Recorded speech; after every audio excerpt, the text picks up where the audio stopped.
যেন এই সংস্কৃতির ধারক এবং বাহক। বাঙালি মুসলমান এরা এরা এই সংস্কৃতি অত বুঝে না। এটা কলকাতা থেকে ধার করে আনতে হবে, ইন্ডিয়া থেকে, ভারতবর্ষ থেকে আনতে হবে, এরকম একটা আবহাওয়া, এরকম একটা ভাবসাব, এরকম একটা পরিস্থিতি বিরাজ করছিল গত কয়েকটি বছরকে।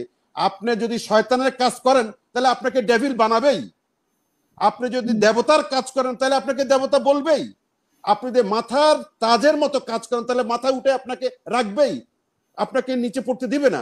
ধার্মিক, কখনো ইমানদার, কখনো বেঈমান, এই নিয়েই আমরা, এটার মধ্যে একটা ইউনিকনেস আছে আমাদের মধ্যে। সুতরাং কেউ বিপ্লবীও না, মহা বিপ্লবীও না। বাংলা, আমি তো মনে করি বাঙালিদের এই কালচারটা, এই মনোভাবটা অত্যন্ত ইউনিক, সারা পৃথিবী উদাহরণযোগ্য, উদাহরণের মতো। যে শিক্ষা নিতে চান তাহলে অনেক শিক্ষাই আছে। ন্যাচারাল পানিশমেন্ট বলেন, এটাকে এইভাবে যদি বলেন, দেখেন মানে হাজার মানুষের, লক্ষ মানুষের, কোটি মানুষের স্বতঃস্ফূর্ততা, এটা আইনের চাইতে কোনো অংশে কম নয়। বাংলাদেশের লক্ষ কোটি মানুষ এই 5ই আগস্টের গণ অভ্যুত্থান, গণজাগরণ, বিপ্লব বল যেটাই বলেন, এটাকে স্বতঃস্ফূর্তভাবে সংগঠিত করেছে, গ্রহণ করেছে, আলিঙ্গন করেছে এবং তারা প্রতিধ্বনি করেছে, তারা আওয়াজ তুলেছে। তো সেটার যে কোনো আইনি ফ্রেমওয়ার্কের চাইতে এটা কোনো অংশে কম না, বেশি ছাড়া। এই প্রেক্ষাপটে 5ই আগস্টের প্রেক্ষাপটে বাংলাদেশে কি হলো, আজকে আমরা পহেলা বৈশাখ পালন করলাম। আপনি আপনার বক্তব্য শুরুতে বলছিলেন এবং আপনি নিজেও খুব উচ্ছ্বসিত, উল্লসিত, আনন্দিত, এবং গত 2 দিনের চাইতে এর আগে আপনার সাথে শো করছিলাম, আজকে আপনাকে অনেক বেশি বাঙালি মনে হচ্ছে, অনেক বেশি এই যে উচ্ছ্বাস, এই যে আনন্দ, এই যে মানে এটাই তো সংস্কৃতি, এটাই হচ্ছে মানুষের সহজাত। তো আজকে যে আমরা পহেলা বৈশাখটা আমরা উদযাপন করলাম সারা বাংলাদেশের মানুষ, আপনি শুরুতে বলছিলেন যে এটা ছিল ইউনিক ইন দি সেন্স যে গত 16-17 বছরে আমরা পহেলা বৈশাখ পালন করেছি জাতি, কিন্তু কেন যেন মনে হয়েছে এই পহেলা বৈশাখ শুধুই কেবল আওয়ামী লীগের, এই পহেলা বৈশাখ শুধুই কেবল এক শ্রেণীর, এক গোষ্ঠীর, এক ঘরানার এবং কিছু কোটারি স্বার্থের লোকদের। এবং চূড়ান্ত ভাবে যদি বলি, মানে মনে হয়েছে যেন এই পহেলা বৈশাখ থেকে হিন্দুর গন্ধ পাওয়া যায়, মানে পহেলা বৈশাখটা শুধু হিন্দুরাই পালন করে এরকম একটা, বা পালন করে, বা তারাই মনে হয় যেন এটার ধ্বজাধারী, তারাই মনে হয় যেন এটার ধারক এবং বাহক, তারাই যেন এই সংস্কৃতির ধারক এবং বাহক। বাঙালি মুসলমান এরা এই সংস্কৃতি অত বুঝে না। এটা কলকাতা থেকে ধার করে আনতে হবে, ইন্ডিয়া থেকে, ভারতবর্ষ থেকে আনতে হবে, এরকম একটা আবহাওয়া, এরকম একটা ভাবসাব, এরকম একটা পরিস্থিতি বিরাজ করছিল গত কয়েকটি বছর। সেখানে স্বতঃস্ফূর্ততার অভাব ছিল। আজকে যেটা হয়েছে, আমি শব্দগত পরিবর্তনে খুব একটা বিশ্বাস করি না।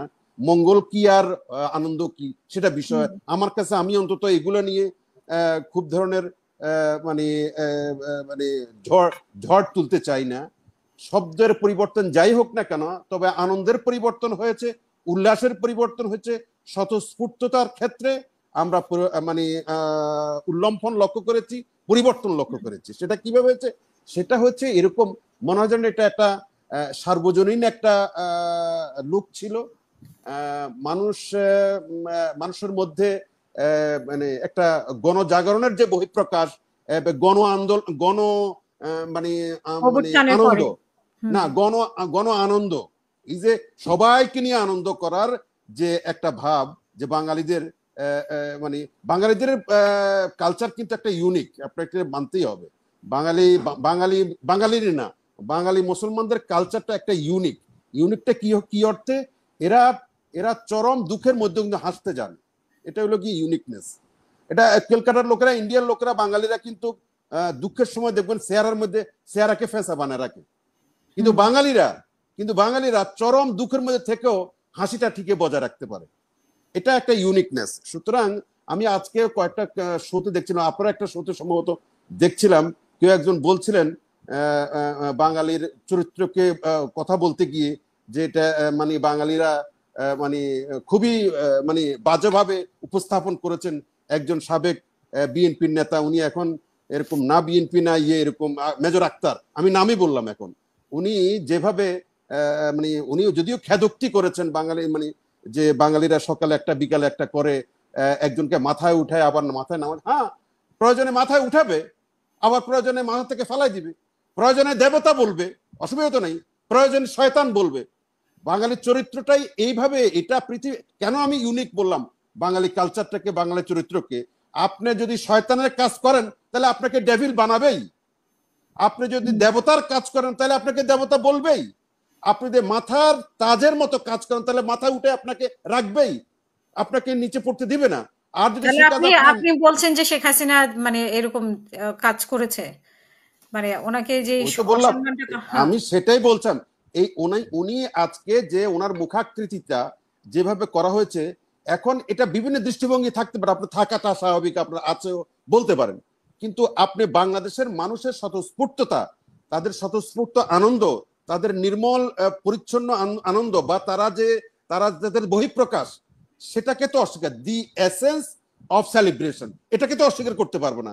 তারা একটা সেলিব্রেশন, তারা এই বিপ্লবের পরে এই প্রথম বাঙাল এই তাদের পহেলা বৈশাখের আনন্দটাকে এভাবে দেখছে, তারা তারা এভাবে উৎসব করতে চাচ্ছে।